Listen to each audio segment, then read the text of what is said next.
Today's Toy Spot, we are having a look at the Marvel Legends series. This is the Marvel Legends Marvel's Sandman wave, as we have a look today at Miss Marvel.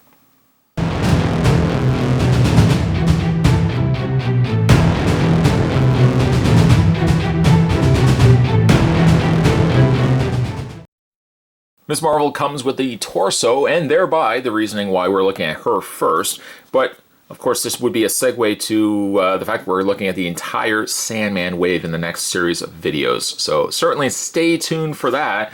I know you guys have been asking to see the Sandman wave, so hopefully we can deliver in the next series of videos. Miss Marvel comes with some pretty impressive stretchable arms, and also again comes with that torso that we were discussing before. Side of the box features Miss Marvel, also featured on both sides of the packaging. The back of the packaging says, with shape-shifting powers and distinct inhuman abilities, Kamala Khan becomes Miss Marvel. Down below that, there's some Francais. Down below that, other languages. Down below that, other figures available to build ourselves a completed Sandman. We have Green Goblin, a multiverse Spider-Man, two different versions of multiverse Spider-Man, Miss Marvel, black costume Spider-Man, Marvel's Jackal, and Marvel's Shocker. Once again, a very Spider-Man heavy line in this wave. Check out more from the folks over at Hasbro by heading over to www.hasbro.com/Spider-Man. Spot's going to take a break and get this opened up, but when we come back, we're going to have a look at Miss Marvel. We're also going to have a look at the torso for Sandman, and even though he's not going to be finished for the next series of videos, there's a lot more going on, but we're going to start it right now by having a look at Miss Marvel. There's more heading your way, guys. Don't go anywhere. Stay tuned. First things first, let's have a look at the torso part that comes with Miss Marvel for Sandman.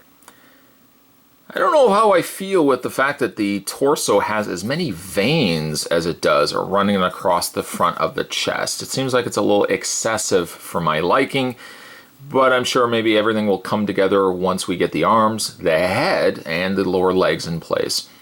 They're also going the route of giving a small peg, large peg setup for the lower leg construction. Again, everything's not really much jiving so far until we kind of get everything together. So in the meantime, this is all we have. So torso for Sandman, let's put it to the side. Miss Marvel comes with some rather cool looking hands. Not only are they longer versions of her existing arms, but she has elongated and much larger hands. One hand is in an open grasping formation, one is a closed fist. And to change those out, simply just grab onto the forearm section, pop the arms out, as easy as that, making sure, of course, you replace the right side with the right hands, and replace that one, and we can go ahead and replace, try not to take the hand off in the process, take the arm off, there we go, and we can replace the hands. All right. And that looks cool. I mean, I always love stretchable characters. Mr. Fantastic, Plastic Man, Elongated Man as well. It just gives a little extra dynamic for displaying the figure. Very nice. I mean, when you invite something like this to your party, it's really hard not to want to display her with these.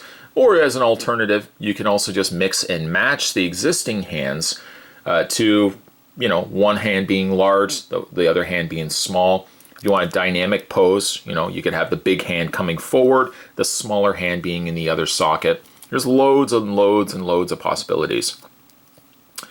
I think maybe really for the sake of this review, I might just keep the existing hands in place and forego the smaller hands. But you can see it's essentially the same sort of paint, both in flesh tone and sleeve, as the ones that we're looking at now. And then the other one, I'm not sure why the bracelet and everything had to be separate components, but nonetheless, we'll put that to the side. All right, so let's have a look at her face, and then we'll kind of work our way down. The face is almost like how when we looked at Kitty Pryde from the previous Juggernaut wave, Kind of feel the same way looking here at Miss Marvel. She has a really pretty face. Not like a overly supermodel like design of face, but from like a very average face sculpt, very, very well done. The paint is something I wanted to comment on when it comes to these Hasbro Marvel Legends. I don't know if it's just me, but it seems like the paint is getting better and better. It's not perfect, granted. There are still little areas that are hiccups from time to time, like a little bit of the gold kind of tears off from the seam of the side of the cut in her skirt, and it's a little bit over onto the side. Doesn't really bother me overly too much. This other side's fairly clean, but like the face really I think is quite good. The coloring even in her eyes, which is kind of hard to read, but I feel like they're a little more on the green side, and then painted in pupils. A little bit of light has been added in there as well. Lots of personality in the face. It's a nice warming flesh tone also. The sculpt on the hair is very nice. Doesn't look like there's a lot of additional coloring, which is something I've also noticed that they're scaling back on. And to be perfectly honest, I think I'm actually better and happier that way. When they sometimes add, for example, her hair is brown, but if they had added additional darker browns, I find sometimes that detracts from the sculpt of the figure. Keeping very primary to the colors that they end up using, one singular color in this case for her hair, I think looks better personally than if it was one primary color like brown and then added a darker brown on top of that. Not saying that brown is primary color, I just mean one singular color being used. As for this skirt, it's not quite a skirt. I guess it is somewhat skirt, but it's more like a tunic kind of thing. It's a nice blue color, kind of like a bluish gray, or gray-based blue, if you want to look at it that way as well. The gold, nicely and cleanly executed on the front. Gold and yellow are always hiccups for me when it comes to quality control, but the gold is executed here quite nicely. And even the gold around the areas of her shoulder pad or shoulder area of the skirt looks very nice, very clean. She's got also gold, the smallest little panel-lined gold on the sides of her scarf here. I don't know if you would call this a scarf, but and then she's got little gold accents here on the tip. Hopefully you can see it there. Yeah, a very well constructed, well clean, well executed figure. I really have absolutely no gripes I could make about this figure. Maybe they could have given us, maybe it's something small. Maybe they could have given us like a little arm attachment, like something even longer that you could wrap the arms around.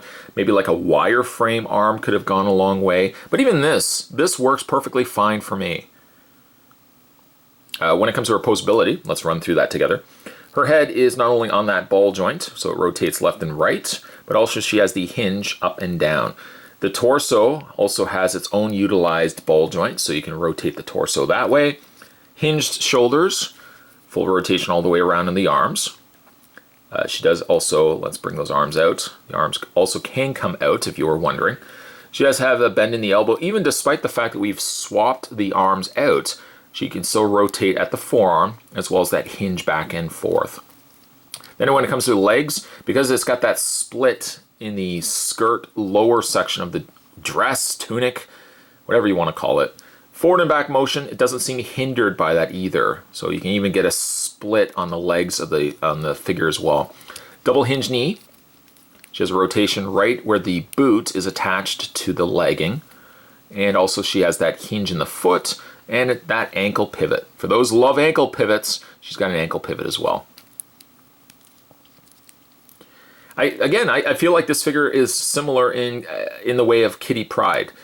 Not like a character you would jump to immediately, at least I wouldn't, but the figure is well executed, the paint is very clean, and it's got a very, not average, I don't want to say average, because average conveys the wrong thing.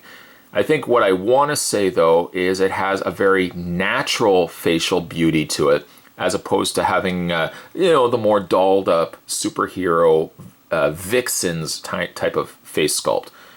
Very, very pretty. A very, normal looking face sculpt.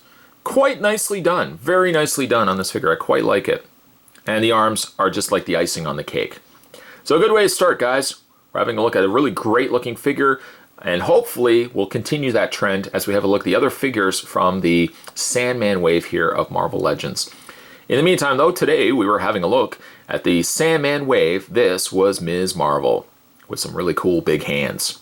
Stay tuned, guys. Spot's going to have more Toy Spots heading your way. Of course, we're going to finish this guy. I mean, he's got nothing going on right now, but we're going to finish him off in the next series of videos. Stay tuned for that. Thanks for watching. I'll see you next time.